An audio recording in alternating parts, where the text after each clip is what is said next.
Раз, два, три. Аплодисменты.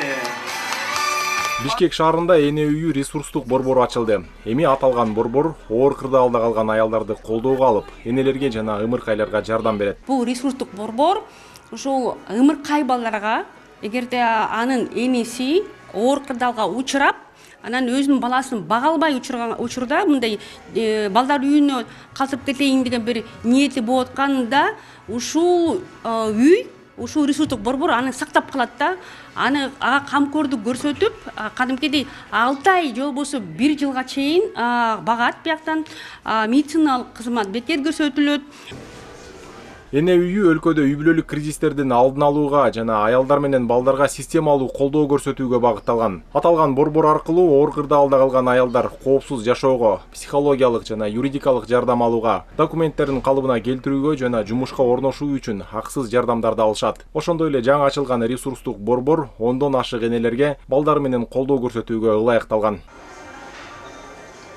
Аталган ресурстук борбор энелерди колдоо эл аралык фондунун жардамында ачылды. Бул фонд буга чейин Казакстанда жана башка өлкөлөрдө дагы кризистик кырдаалда калган энелерге көмөк көрсөтүп келген. Фонд существует уже 12 лет, и в Казахстане, в каждом регионе. Биздин фонд 12 жылдан бери иш алып барат. Фонддун колдоосунда Казакстандын ар бир аймагында мындай үйлөр ачылган. Эне үйү ресурстук борборунда оор кырдаалда калган эне менен балага ар тараптуу жардам берилет. Анын ичинде энелерди кесипке үйрөтүп, андан ары жашап кетүүсүнө мүмкүнчүлүк түзөбүз.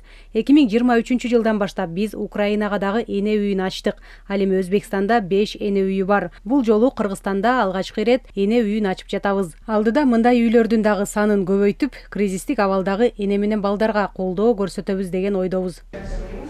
Эне үйү ресурстук борбору оор кырдаалда калган эне балага колдоо көрсөтүп баштайт. Анын ачылыш иш-чарасына Жогорку Кеңештин депутаттары, эмгек социалдык камсыздоо жана миграция, ошондой эле саламаттык сактоо министрлеринин орун басарлары, кризистик борборлордун жана коомдук уюмдардын өкүлдөрү катышты. Бакберди Баязбеков, Элдар Анарбеков, ЛТР, Бишкек.